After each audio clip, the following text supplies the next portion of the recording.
parlais d'un orchestre symphonique et il faut remercier les musiciens. Ici à TF1, on a cette chance à la rédaction de n'avoir que des solistes. Ça n'existe nulle part ailleurs, ça je vous le dis tout de suite. Des solistes en régie, des solistes à la technique, des solistes parmi les correspondants en région à qui on demande l'impossible et qui quand même parviennent à le faire à temps pour le 13h. Ce n'est pas facile. Des solistes dans toute la rédaction, des solistes partout. Alors je voudrais tous vous remercier pour ces belles années en votre compagnie, certains depuis fort longtemps. Je voudrais aussi remercier Thierry Tuilier et la direction et la présidence de TF1 pour qui l'âge n'était pas un critère, ce qui explique que je sois encore là aujourd'hui, ma chère Isabelle, et que seul le résultat comptait. Merci aussi à vous, chers téléspectateurs, pour votre fidélité, votre complicité.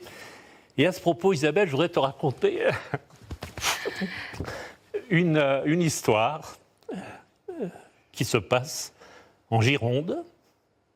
Tu pleures pas, hein? Non, je vais me tenir pour toi. En Gironde, dans un village où j'avais l'habitude d'aller à la poste. Et c'est Lucette qui... Oui. C'est joli. On est déjà au cœur du 13h, là. Complètement. Bon. C'est Lucette qui m'accueille un jour, qui me dit ah, mais vous savez, vous vous souvenez de la dame qui était devant vous l'autre jour?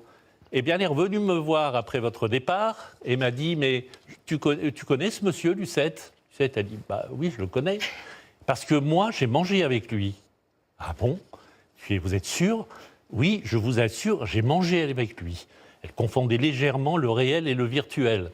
Et en fait, oui, j'avais mangé avec elle parce que j'étais en face d'elle au moment où il avait sorti son assiette pour déjeuner.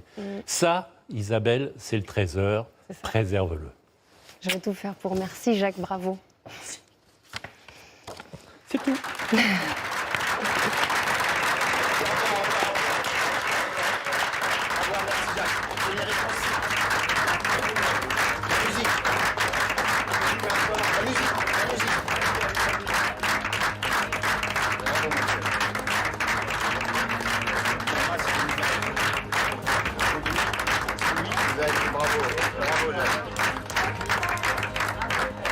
Bravo Jacques.